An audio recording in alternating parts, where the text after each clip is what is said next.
दोस्तों, BJP superstar में देख रही थी चंद्रबाबू नायडू की झलक, लेकिन अब अचानक से उसी के पीछे सीबीआई को क्यों लगा दिया गया है।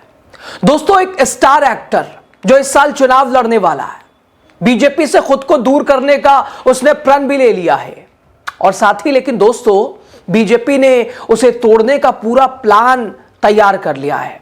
अब जो उस नेता के साथ हुआ उसकी कल्पना शायद ही उसने की होगी, जिस स्टारडम के रूप में वो चुनावी मैदान में उतरने वाले हैं।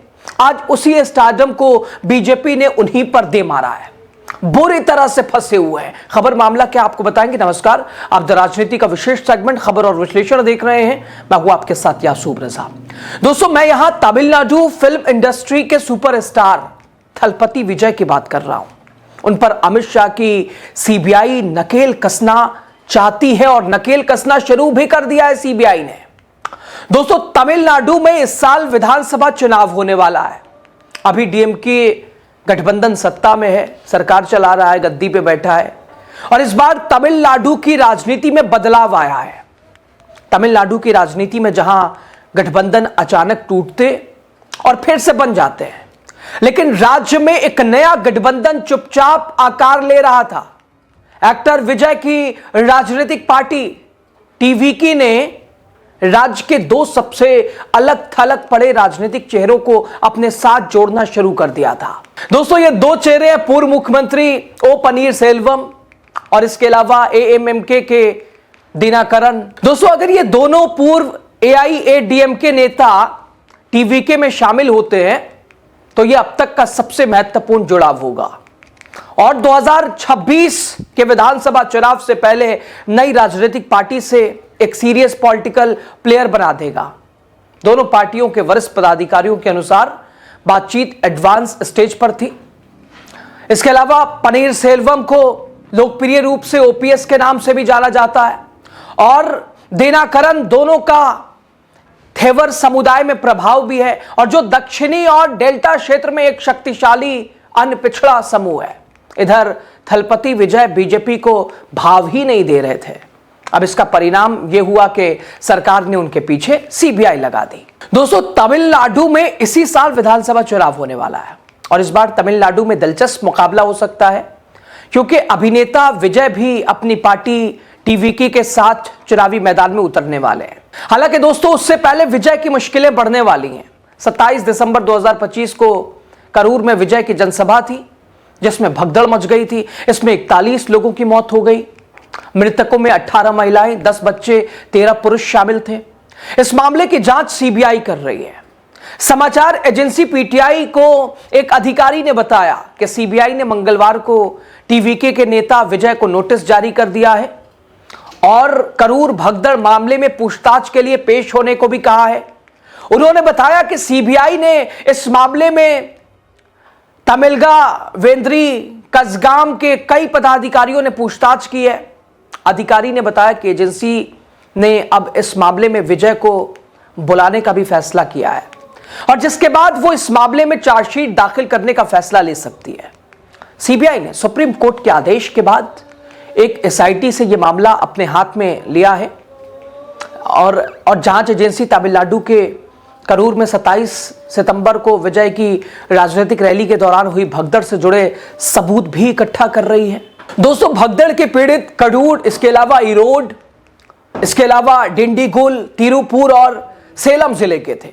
करूर इरोड हाईवे के पास विलुसामीपुरम में एक रैली के लिए भीड़ इकट्ठा हुई थी जब विजय के भाषण के बाद एग्जिट गेट के पास अफरा तफरी मच गई। इससे पहले जस्टिस जेके माहेश्वरी और एनवी अंजानिया की सुप्रीम कोर्ट की बेंच ने भगदड़ की जांच की निगरानी के लिए रिटायर्ड जज जस्टिस अजय रस्तोगी की अध्यक्षता में 3 सदस्यीय निगरानी समिति का गठन किया। बेंच ने कहा था कि यह मुद्दा नागरिकों के मौलिक अधिकारों से जुड़ा है और इस घटना ने राष्ट्रीय चेतना को भी झकझोर के रख दिया था। कोर्ट ने कहा कि इसके लिए निष्पक्ष जांच की आवश्यकता है। तमिलनाडु में दोस्तों अप्रैल-मई 2026 तक नई सरकार चुनने के लिए मतदान होना है। विधानसभा चुनाव में करीब 1 साल का समय बाकी है।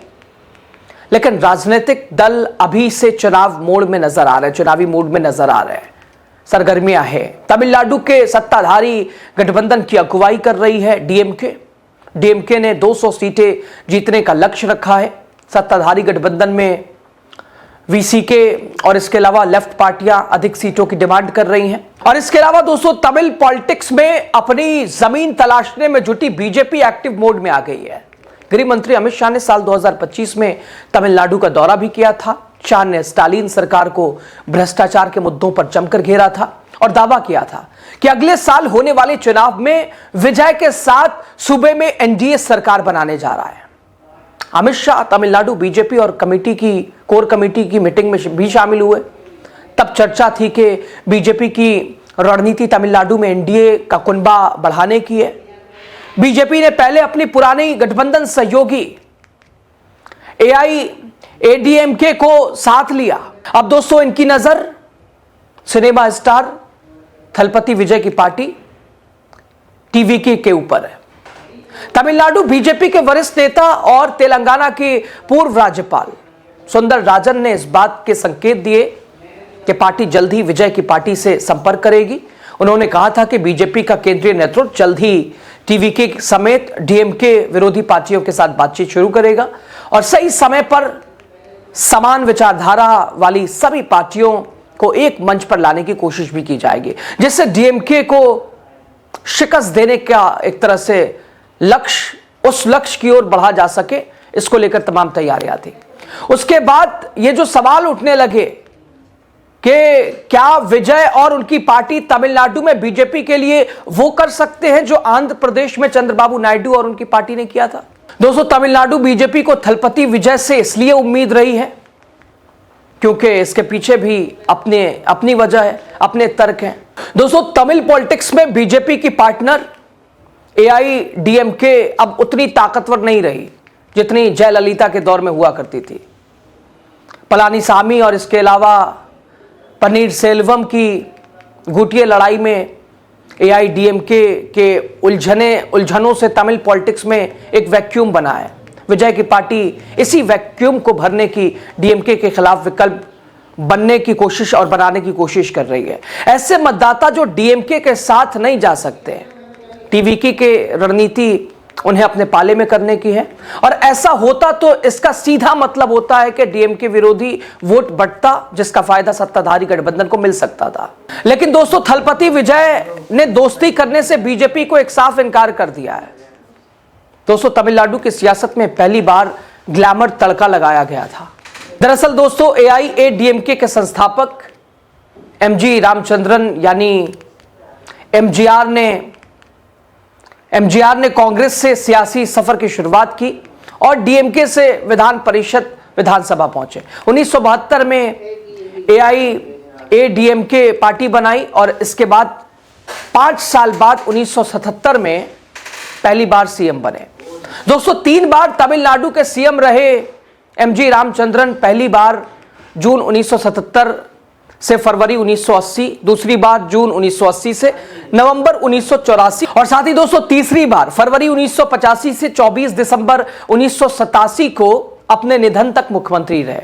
फिल्मों से सियासत में आई जानकी रामचंद्रन भी मुख्यमंत्री की कुर्सी तक पहुंची और दोस्तों जानकी एमजीआर की पत्नी थी और वही उन्हें राजनीति से लेकर आए थे, वही लेके आए थे राजनीति में।